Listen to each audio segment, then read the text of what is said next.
Hello friends, स्वागत है आपका मेरे YouTube चैनल हिंदी कानूनी जानकारी में। आज हम बात करेंगे भारतीय संविधान के अनुच्छेद 138 के बारे में, 138 के बारे में। यदि आप भारतीय संविधान से रिलेटेड पिछला वीडियो देखना चाहते हैं तो आप यहां पर क्लिक करें। यहां से आपको भारतीय संविधान का पिछला अनुच्छेद मिल जाएगा। हम बात करते हैं भारतीय संविधान के अनुच्छेद 138 के बारे में। ये कहता है उच्चतम न्यायालय की अधिकारिता की वृद्धि, यानी उच्चतम न्यायालय। पहली बात तो ये देखें कि उच्चतम न्यायालय यानी कि सर्वोच्च न्यायालय। उच्च न्यायालय यानी कि हाई कोर्ट होता है और उच्चतम न्यायालय यानी सर्वोच्च न्यायालय। सर्वोच्च न्यायालय का मतलब ये है कि उससे बड़ा तो फिर कोई न्यायालय नहीं है। सर्वोच्च न्यायालय यानी कि सुप्रीम कोर्ट। अब यदि हम सुप्रीम कोर्ट की बात करें तो इसमें यह लिख दिया गया है कि सुप्रीम कोर्ट की अधिकारिता की वृद्धि। अरे भाई, सुप्रीम कोर्ट को तो सारे ही पावर हैं, तो फिर अब उसको ये लिखने की क्या आवश्यकता है कि अधिकारिता की वृद्धि, वो भी उच्चतम न्यायालय की, कि उच्चतम न्यायालय की अधिकारिता की वृद्धि। ये क्या शब्द हुआ? इस चीज को हम थोड़ा सा समझ लेते हैं। वैसे ये देखा जाए कि वो सर्वोच्च न्यायालय है और सर्वोच्च न्यायालय को तो सारी शक्तियां प्राप्त हैं। अब जब सारी शक्तियां प्राप्त हैं तो उसको फिर ये अधिकारिता में वृद्धि का तो कोई सवाल ही नहीं होता है। क्यों? क्योंकि सारी शक्तियां तो पहले ही उनके पास हैं। तो इस संबंध में हम थोड़ा सा अध्ययन कर लेते हैं कि भैया ऐसा क्यों लिख दिया गया। तो ऐसा इसलिए लिख दिया गया कि कानून बनाने का जो पावर है वो हम जानते हैं कि संसद के पास होता है। अब कानून बनाने के लिए कुछ विषय भी होते हैं। देखो क्या होता है कि संविधान में जो है अनुसूचियां बनाई गई हैं। कौन सी अनुसूची? पहली अनुसूची यदि हम समझें तो केंद्र सरकार द्वारा बनाए जाने वाले कानून के लिए एक अनुसूची बनाई गई है जिसको हम संघ सूची कहेंगे। ठीक है ना, संघ सूची या केंद्र सूची। इसके अलावा में राज्य सरकार द्वारा कुछ कानून बनाए जा सकते हैं जो राज्य में प्रभावी होते हैं, इसके लिए राज्य सूची भी है। तो राज्य सूची और संघ सूची ये दोनों हैं। क्यों है? क्योंकि केंद्र सरकार कोई कानून बनाती है तो वो संघ सूची के विषय से उठा करके कानून बना सकती है।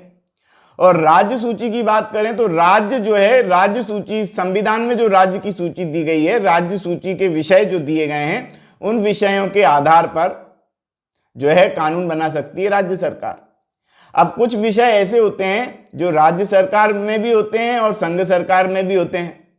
केंद्र सरकार भी उन पर नियम कानून बनाने का पावर रखती है और राज्य सरकार भी उन पर नियम कानून बनाने का पावर रखती है। तो ऐसे विषय की जो सूची बनाई गई है उसको बोलेंगे समवर्ती सूची, यानी कि राज्य सरकार को भी अधिकार है कानून बनाने का और केंद्र सरकार को भी कानून बनाने का अधिकार है। अच्छा, केंद्र सरकार में जो संसद है, ये कहें संसद में जो है 3 चीजें शामिल हैं, एक लोकसभा, एक राज्यसभा और एक राष्ट्रपति। तो यदि हम संसद की बात करें तो संसद जो है बहुत ज्यादा पावरफुल होती है। संसद ही सारे कानून बनाती है पूरे देश के लिए और राज्य सरकार अपने नियम कानून अपने अपने राज्यों के लिए बनाती है। इसलिए ये कहेंगे कि केंद्र सरकार के पास कानून बनाने के सारे पावर हैं और कानून को लागू करने के लिए पुलिस की व्यवस्था की गई है। वो कानून के अंतर्गत दंड देने की जो व्यवस्था की गई है वो न्यायालय के द्वारा की गई है। तो न्यायालय को यानी कि सुप्रीम कोर्ट को सारे पावर हैं, लेकिन किससे संबंधित हैं? न्याय करने से संबंधित हैं। कानून बनाने से संबंधित कोई पावर सुप्रीम कोर्ट के पास नहीं होता है।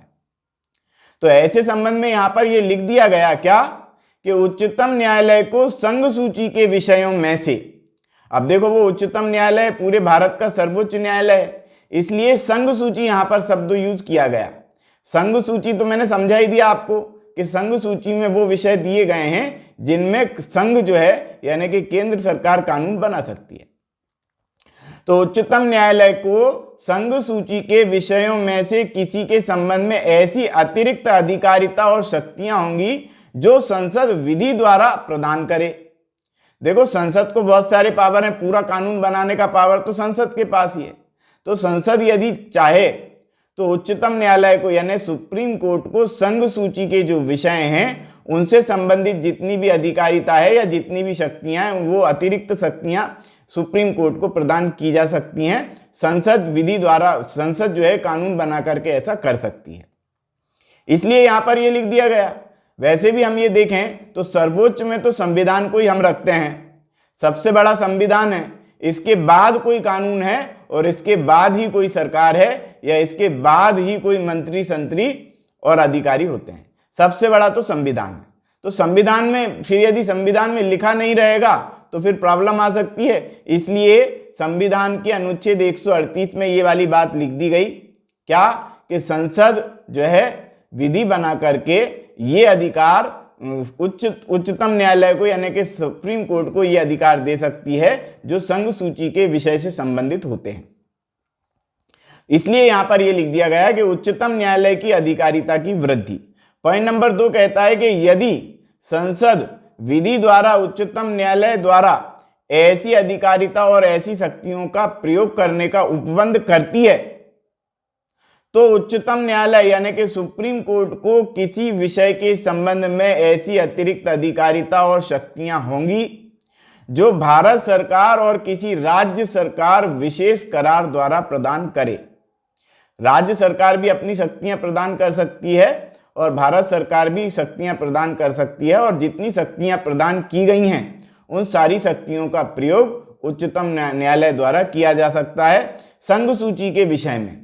ये ध्यान रखें, संघ सूची के विषय में ही कोई कानून बनाने का जो पावर संसद के पास होता है उससे संबंधित जितनी अधिकारिता और शक्तियां हैं वो सुप्रीम कोर्ट को प्रदान की जा सकती हैं।